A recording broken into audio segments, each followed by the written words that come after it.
ሰላም ኣብ መላእ ዓለም ዘለኹም ክቡራት ኣሕዋት ሰላም እግዚኣብሔር ምሳኹም ይኹን። ናይ ሎማዓንቲ ብሓንሳብ ኬድና ንሰርሖ እምበር እዚ እትርእይዎ ዘለኹም ኣዝዩ ፅቡቅ ዝኾነ ቁርሲ ኣብ 10 ደቂቕ ዝዳሎ ንቐዳመ ሰንበት ዝመፀና ዘሎ ሕጂ ንዝተፈላለየ ዝኾነና ክትፈትውዎ ከዓ ተስፋ እንዳገበርኩ ቅድሚ ናኦም ባላይ ግን እቶም ሓደሽቲ ዘለኹም ላይክ ሳብስክራይብ ከምኡ እንዳገበርኩም ነዚ መዓልታዊ ሒዘ ዝመፅእ ቪድዮታት ተኻፈልቲ ክትኮኑ ብክብሪ ዕድመኩም እቶም ምሳይ ፀናሕኩም ከዓ ከም ቀደምኩም ምትብባዕኹም ኣይፈለየኒ። እዚ ቪድዮ ብላይክ ጀምርዎ ክቡራት ኣሕዋተይ።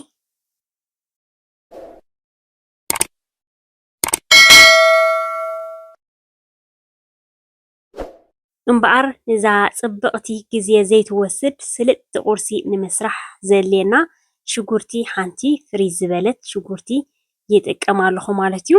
ከምዚ ናይ ውሕድ ንሰርሖ እንተኮይና ናይ ሓደ ሰብ ናይ ክልተ ሰብ ክነውሕዶ ንኽእል ኢና። ኣብዚሕና ክንሰርሖ እንተሊና ከዓ ወይ ናይ ፋሚሊ ወይ ከዓ ኣጋይሽ እንተልዮምና ኮይኖም ኣብዚ ሓቢልና ንሰርሕ እንተኮይና ክነብል ንኽእል ኢና ማለት እዩ።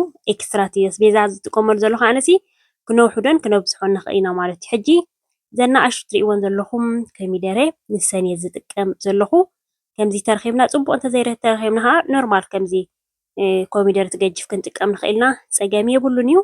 ጉዕ ከዓ ክልተ ጉዕ እየ ዝሰርሕ ዘለኹ ብጣዕሚ ቀላል ዝኾነት ቁርሲ ኢና ክንሰርሕ ማለት እዩ። ድኻም ዝበሃል ዘይብላ ጨና ዝበሃል ክሽኔና ጨና ዝበሃል ደይብሉ ብጠቕላላ ብጣዕሚ እያ ስልእቲ ማለት እዩ። ክቡራት ኣሕዋተይ ዝኾነ ሰብ ከዓ ክሰርሓ ይኽእል ወዳት ክሰርሕዋ ትኽእሉ ሓፈሻሲ ኩልና ክንሰርሓ ንኽእል ኢና ማለት እዩ። ሞያ ዘድልያ ኣይኮነትን እያ ብጣዕሚ ቀላል ዝኾነት ኣሰራርሓ እያ ማለት እዩ። እምበኣር ፓፕሪካ ክልተ ዓይነት ፓፕሪካ ኣብዚ ኣዳልዩ ኣለኹ ማለት እዩ። እቲ ኣስቤዛታት ካብዚ ንላዕሊ ኤክስትራ ክንጥቀም ንኽእል ኢና። ካብዚ ዝውሕድ እውን ክንጥቀም ንኽእል ኢና። ኖርማል ግድን ኣይኮነን ከምዚ ኣነ ዝጥቀመሉ ዘለኹ ሕጂ ኣነ ናይ መደብ እዚኣ ናይ ቁርሲ ስለ ዘዳለኽዋ እቲ ኣስቤዛታት እኩል ኮይኑ ኣሎ።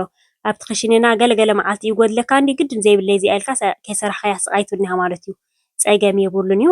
ብዙሓት ኣሕዋት ሰላም ሓፍትና ሕፅር ሕፅር ዝበለ ናይ ቁርሲ ባሒዝክልና መፂ ኢልክን ትፅሕፋለ ኢኽን ማለት እዩ። ሓቅኽን ይኽን ቁርሲ ብጣዕሚ ኢኻ ትሽገር። ዝተፈላለየ ቁርስታት ከዓ ዝሰራሕኽዎ ኣለይ ኣብቲ ውሽጢ ተኣቲኹም ተደሊኹም ድራር ተደሊኹም ናይ ምሳሕ ተደሊኹም ናይ ቁርሲ መዓልታዊ እዚ ቪድዮታት ሒዘልኩም ዝመፅእ ማለት እዩ። ስለዚ ኣብቲ ውሽጢ እቶም ዝረኣኹም መሪኹም እቶም ዘይረኣኹም ከዓ ክትርእይዎ ትኽእሉ ኢኹም። ሕጂ ኣብዚኣ ለሚን ሓንቲ ለሚን እንደገና ከዓ እዚኣ ቀመም ናይ ሳላጣ ማለት እዩ ኣብዚኣ ገይረ ኣለኹ። እንታይ ዝበሃል ክንገብር ኢና ሕጂ ዘይቲ ግብር ኣቢልና ሕውስውስ ክነብሎ ኢና ማለት እዩ። ኣቸተ ተደሊና ክንገብረሉ ንኽእል ኢና ለሚን እንተዘይብልና ማለት እዩ።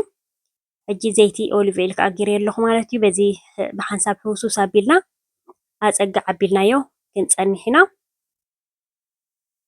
ከም ትርእይዎ ዘለኹም ጨው ናይ ባዕሉ ኣለዎ እንድዩ ዳሕራይ ከዓ እንታይ ዝበሃል ክንጥቀም ኢና ኣብዚ ማለት እዩ። ሕጂ እንቋቑሖ ከም ትርእይዎ ዘለኹም ልክ ከምዚ ናይ ዓድና ብዮ እንቋቑሖ ማለት እዩ ኦርጋኒክ እየ ዝጥቀም ዘለኹ። እቲ ብዝሒ ከም ዝደልናዮ ኣብዚሕና ክንሰርሕ ንኽእል ኢና። ውሕድ ክንሰርሕ ንኽእል ኢና። ፀገም የብሉን እዩ። ከም ትርእይዎ ዘለኹም ዘድልየና ዓቐን ወሲደ እምበኣር ኣብዚኣ ጌርና መቸም እንቋቑሖ ክንሰርሕ ከለና እንታይ ዝበሃል እዩ ከምዚ ብጣዕሚ እዩ ዝጨኑ ክሽኔና ማለት እዩ። ከምዚ ጌርና ተሰሪሕናያ ግን ጨና ዝበሃል ዋላ ሓደ የብሉን እዩ።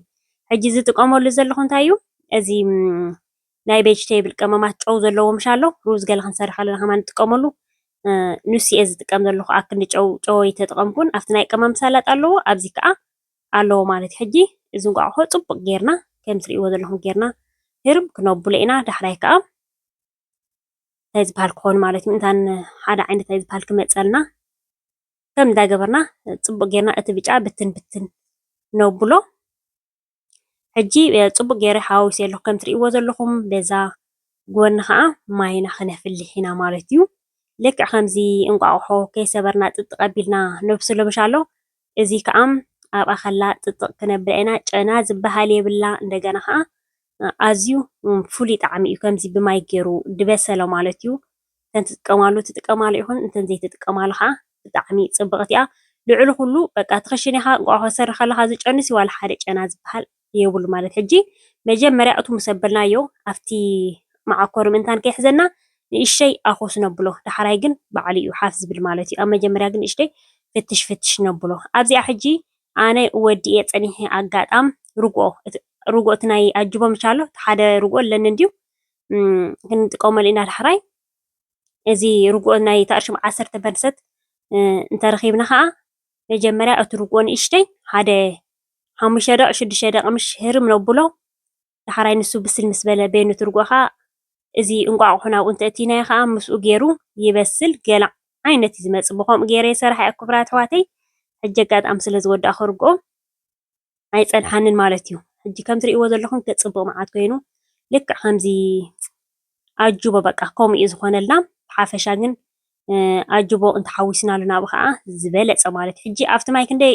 ኣፅኒሐ ኣለኹ 6 ደቂቕ ኣፅኒሐ ኣለኹ ማለት እዩ ከምዚ ዕሩይ ልስሉስ ተደሊና ኣብ 4 ደቂቕ 5 ደቂቕ ነብሎ ንኽእል ኢና ማለት እዩ በዚኣ ከዓ ኣዝያ ፅብቕቲ ዝኾነት ቅጫ ናይ መጎጎ ብጣፍን ብስገምን ዝተዳለወት ማለት እዩ ሕጂ እንዳቆረፅና ቁሩፅ ቁሩፅ ቁሩፅ እናበልና ወሰኑ ወሰኑ ክንገብሮ ኢና ማለት እዩ እዚኣስ በቃ 10 ደቂቕ ከማን ኣንዊሐላ እየ ክቡራት ኣሕዋተይ ናይ 5 ደቂቕ 6 ደቂቕ ቁርስ ዝበላ በቃ ብጣዕሚ ልዕሊ ኩሉ ግዜ ዝበሃል ኣይትወስድን እያ ጨና ንክሽነ ከም ዝበልኩኹም ጨና ዝበሃል የብሉን እዩ እንደገና ከዓ ንዓና ከዓ ብጣዕሚ ፅቡቅ ደቅና ከምገቦ ዝኽእሉ ንሕና እውን ክንምገቦ ንኽእል ብፍላይ ቆልዑ እንተልዮምና ኮይኑ ካብ ኣሰራርሕኡ ጀሚርና ካብ ኣቀራርብኡ ጀሚርና ከምዚ ከም ልምዲ በቃ እቲ ሓደ ዓይነት ኣሰራርሓ እቲ ሓደ ዓይነት መግቢ በቲ ኣሰራርሓ እንዳቀየርና በቲ ኣቀራርባ እንዳቀየርና ቆልዑ እንተልዮምና ብፍላይ ፅቡቅ ክበልዑልና ይኽእሉ እዮም ማለት ዋላ ንዓና እውን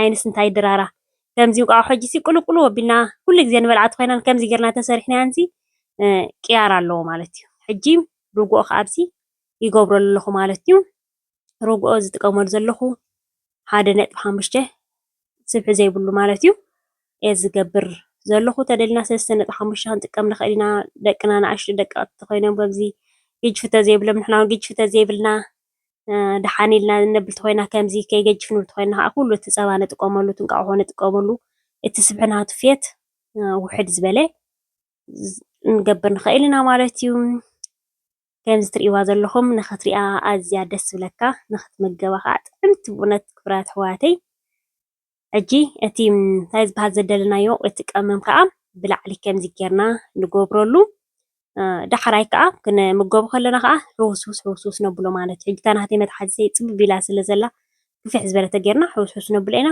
ብሓፈሻ ግን ክንምገቦ ከለና እውን እንዳሓዋወስና ክንምገቦ ንኽእል ኢና ክቡራት ኣሕዋተይ ገለ ዓይነት ቁርሲ ከምዚ ትሪእዋ ዘለኹም በዚኦም ሰራሪሕና ኣለና ቅጫና ግብር ኣቢልና ከዓ ክንቆርሳ ኢና ማለት እዩ በዚኣ ከዓ ካብ ብችና ከዓ የፍልሕ ኣለኹ ማለት እዩ ተደሊና ምሻ ክንገብሮ ንኽእል ኢና ፀባ ካብ ብችነ ጌርና ከዓ ክንቆርሳ ንኽእል ኢና ማለት እዩ ብጣዕሚ ቀላል እያ ሕጂ ልክዕ ከምዚ ትሪእዎ ዘለኹም ኣጅቦ እዩ ድመስል ቁሩፅ ቁሩፅ እንዳበልና ከዓኒ ክንበልዖ ከለና ዋላ ክንቅርቦ ከለና ቁሩፅ እንዳበልና ኢና ንቁርቦ ማለት እዩ ብጣዕሚ እዩ ደስ ዝብለካ ከዓ ብኸምኡ እየ ከዓ ነቶም ቆልዑ ከምዚ ቅልቅል ኣቢልካዮም ከምዚ ጌርካ ቀይር ኣቢልካ ፍልል ዘለዎ ዋላ ንዓና ከዓ ብጣዕሚ ፅቡቅ ማለት እዩ ክቡራት ኣሕዋተይ መቸም መዓልታዊ ቪድዮታት ሒዘ ዝመፅእ ማለት እዩ ክቡራት ኣሕዋተይ መዓልታዊ ቪድዮ ሒዝካ ክትመፅእ ከለካ ከዓ ምስ ናብራኻ ክብድ ኢሉ እንድዩ ይርዳእኩም ንዓኹም ማለት እዩ ነዚ ተረዲእኹም እዚ ቪድዮ ላይክ ኣይክፈሎን እዩ ናይ ምግብታት እዩ ናይ ምሳሕ ዶ ናይ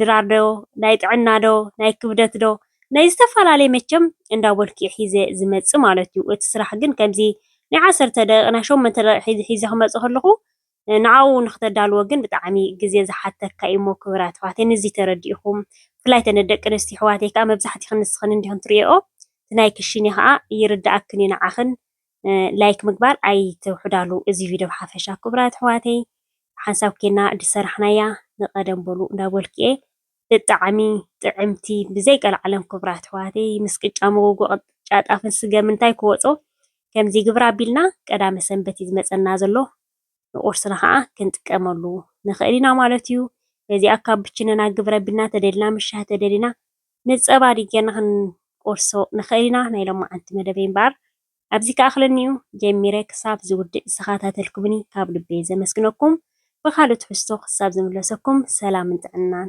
ሰሰናይ